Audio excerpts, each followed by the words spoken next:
Hi everyone, welcome to Nubear. I'm Monique and today we are not doing a tutorial. Today's video is one I've had a lot of requests for. You guys are messaging and emailing asking for a tour of my workroom and my camera setup. Now, I don't have a video prepared for the Easter break, so I thought, sure, why not? It'll be a quick and easy one to film. Then I remembered the state of my workroom. It's not the tidiest room in the house. So I've done a quick clean up, but let's just say there will be cupboards we don't open today. As I show you my workroom, keep in mind I've been doing this kind of thing pretty much my whole life. So some of my equipment I've had since high school, other bits and pieces I've acquired over a long period of time. If you're a hobbyist or you just like to play with craft, don't feel that you need to race out and buy a heap of expensive equipment to be really creative. The other thing I want to mention is I'm very lucky. I have quite a large work area. Not everyone has this kind of space. And while a large room definitely helps, it's not the be-all and end-all. It's what you do with your space to make it yours. So in showing you my workroom, I hope it gives you some inspiration of what you can do to create a really great workspace for yourself. I love what I do. I spend a lot of time in my workroom. It is my happy place. It can be a place of frustration at times, but it's pretty awesome. Okay, now my dad features quite a bit in this video, which will come as a surprise to him too because he's not even here. But my workroom is full of stuff that he has made for me, things that I use pretty much every day. As we go around the room, I know you guys are going to ask me where I got some of my stuff, and starting with my cutting table, it came from my amazing dad. So the height of your table is really important. You can see comes up to my hip. When you're doing a lot of drafting of patterns, cutting and sewing, you're constantly bending and reaching. That puts a lot of strain on your back and your shoulders. So it's a nice big table. I used to work in bridal. Some of those skirts are enormous. I don't do bridal anymore, but I'm always sewing something, usually tote bags and starter kits these days. There's a little drawer here. It's nicely tucked away so you don't knock it as you're walking back and forth. Across from my cutting table is my computer where I do my Zoom classes and some designing. Around from that is my sewing machine, and then further around is where I sit to do tatting, bobbin lace, some filming. I'm just going to do a quick pan of the room and then we'll look into some drawers a little bit later on. So I find this area works really well for me because I can go between each, I guess what you call station. I don't know how many times a day. I'm back and forth quite a bit. Above my sewing machine are little drawers which hold all my D-rings, swivel clips, sliders, rivets, snaps, that kind of thing, all the stuff I use for my totes. Up here we have buttons, dies, beads, threads, patterns, more of my designs. The bottom of the cupboard has my rivet press, my ball winder, my Clinilume and some patterns. The rest of the cupboard holds my fabrics. I do like to have them reasonably well colour coded. Might sound a bit over the top, but it makes it so much easier when you need to find a specific colour. The mirror is from my bridal days when I do fittings. I still do the occasional fitting, but the mirror is part of the door, so it kind of has to stay. My cross-stitch stand and some filming equipment. So the left side of my desk is the boring stuff, all the files and paperwork things. This side to the right gets more interesting. We have the sewing equipment. This little container holds my T-pins. This one has my beading needles. And then as you can see, pins, threads, markers, beeswax. We have cables here for when I'm doing my Zoom calls. Old pair of pliers. I now have a rivet press, snap press, which makes life a lot easier. Zippers, elastic and Velcro bits and pieces, and then just one for crafty sort of stuff, so glue gun, markers, that kind of thing. Below my sewing machine we have spools of thread, and then needles, bobbins,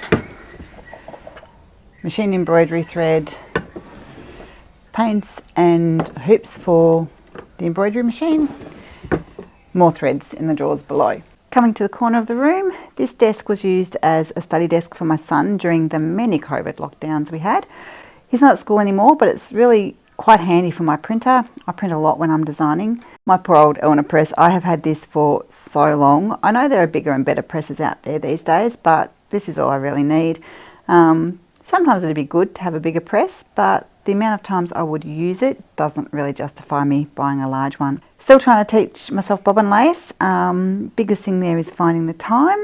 This is my pillow, and it's basically here because I don't have anywhere else to put it.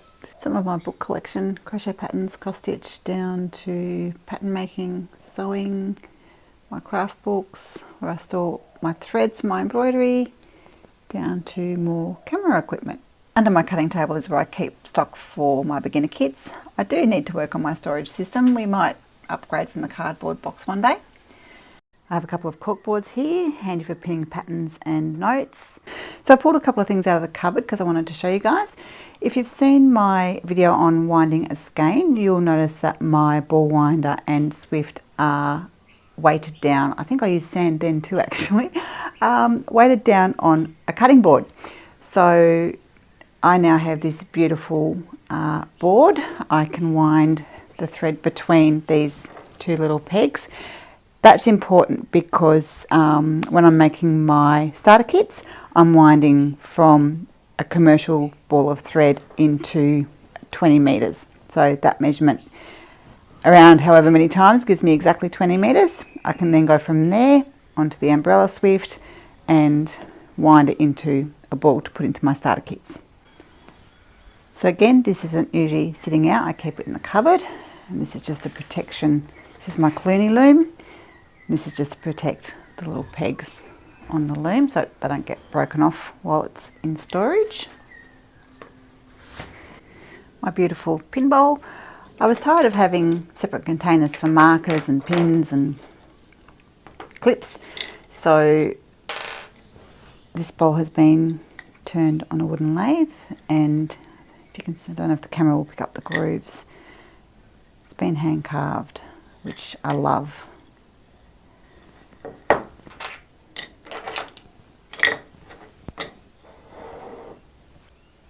The usual scissors, pins, rotary cutters, my rulers, markers. These are clappers. They're used to help press seams, and I'll show you guys that when I start making my sewing videos. And we've done the full circuit back around to the messy cords and the filming. And now for the camera setup. So I'm just using my phone to film this. I hope it's not going to be too shaky for you guys, but it's very hard to film a camera when you're actually using the camera. So this one to the left is my downward camera. I don't actually use it a lot. It's blacking out on me, so I need to get my technical advisor, also known as my husband, to have a look at that one for me. Coming across, we've just got a screen so I can make sure I keep in the frame. It's my microphone and my switching box, so I can go between the downward camera and this camera here, which I use for my introductions. It's just on a tripod, and that has another light behind it as well. So that's workroom. Apparently the other thing you guys are keen to see is how I film my tatting videos. I'm going to set the camera up and be back to show you. Now I have the most sophisticated setup. Are you ready? Introducing the one and only Sandbox camera. This is a traditional tradies storage bin, so you know, for screws, nails, that sort of thing, but it works great for buttons, and it's cheaper than an actual so-called craft storage box. As you can see, I've got a lot of buttons in there. These are weights, fabric weights for when you're cutting fabric. The little spikes go into the fabric. They also work really well to weight down my camera, and a box of sand. So as you can see, it is literally a box of sand on a box of buttons. And that's just because that is what I had. It happened to be a really good height. I can get under here and still move my hands to be able to tap. I can keep an eye on the frame of the camera, make sure I'm staying within the frame. These are fabric weights. Again, they happen to be a good height. It's what I had. So I haven't gone out and purchased this stuff thinking that'll make a really good camera. It's what I had. It works for me. Moving around from that, I have just a magnetic, I think it's actually meant to be like a knife keeper thing, but it's great for my hooks, my scissors, and my needles. And that's my workspace. I hope I've inspired you to create a place you enjoy. It doesn't have to be huge. You just have to love it. See you next time.